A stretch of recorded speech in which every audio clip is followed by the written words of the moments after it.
الحمد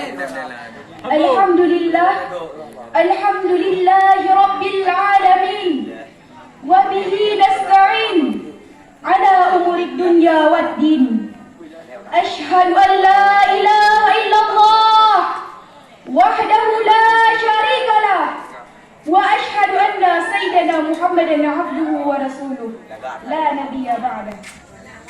والصلاة والسلام على أشرف الأنبياء والمرسلين سيدنا ومولانا محمد وعلى آله وأصحابه أجمعين ومن تبعهم بإحسان إلى يوم الدين.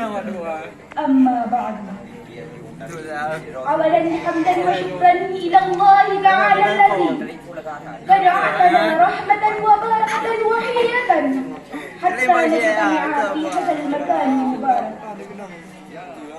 وثانيا، هيا بنا أن نصلي على سيدنا محمد صلى الله عليه وسلم الذي قد أخرج الناس من الظلمات إلى النور.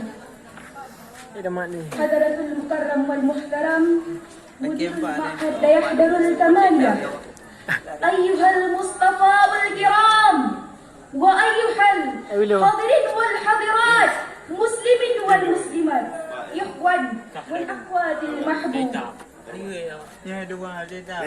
وأخيرا أقول شكرا كثيرا إلى رئيس الجلسة الذي قد أعطاني وقتا ثمينا لأخطب بين يديكم أجمعين تحت الموضوع فكرة الإسلام في الإخوان البشرية.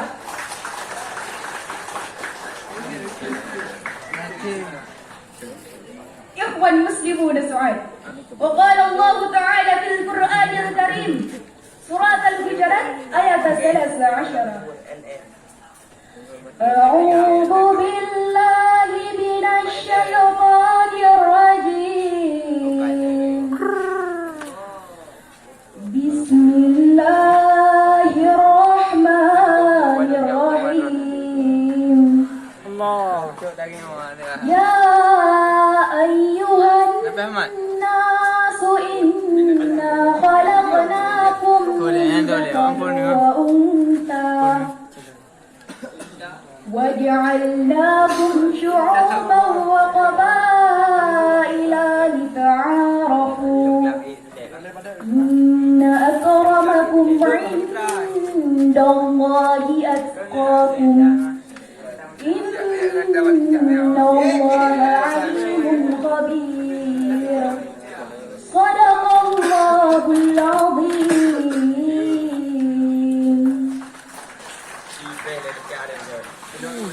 كانت تعليم الإسلام العلانية مذكورة في هذه الآية، فالإسلام يكره التفريق في الجنس والدرجة واللون والمكان.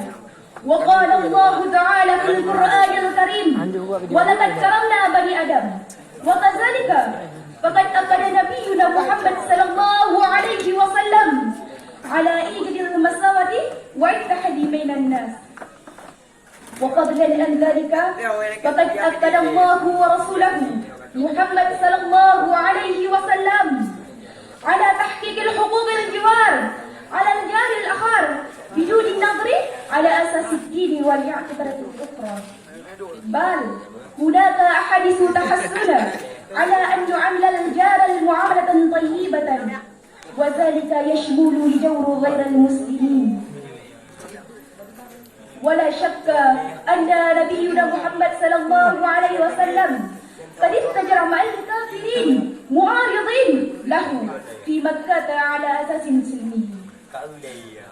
إخوان محترم، وكذلك كان رسول الله صلى الله عليه وسلم يحفظ المعاملة الشخصية الطيبة مع اليهود في المدينة المنورة ولو كانوا يعارضون بأساءته الكريمة. وقد زار رسول الله صلى الله عليه وسلم بيوتهم وشرابهم في الحزن والفرح. وفوق ذلك فقد حدث رسول الله صلى الله عليه وسلم معاملة التجارة مع بعضهم. حاضرين والحاضرات رحمكم الله، الإسلام يحترمني احتراما ضائقا تنوعي يرغم الجلد واللسان والنصر وتجربتي بل هي اعتداد. وتحت هذه الأخوة كان جميع الناس في العالم أعداء الأمات الوحيدة أي أمات الإسلام. وعلى عكس ذلك يفرح كل محاولة تفرق إلى الفراق الكثيرة إما في الاعتقاد وإما في الشعبية. وبالاختصار فالإسلام يرى البشرية كأخوة عظيمة، وتحت هذه الأخوة البشرية كان جميع الناس متساوين ولهم حقا سواء في الاحترام والإكرام كما أن لهم في المعاملة الطيبة والفرصات المتساوية. لذلك نغطي في هذه المسألة المهمة. والآن أختتم كلماتي رجيا من الجميع تقوية هذه الأخوة. والعفو منكم وأخيرا أقول لكم والسلام عليكم ورحمة الله وبركاته. وعليكم السلام ورحمة الله وبركاته.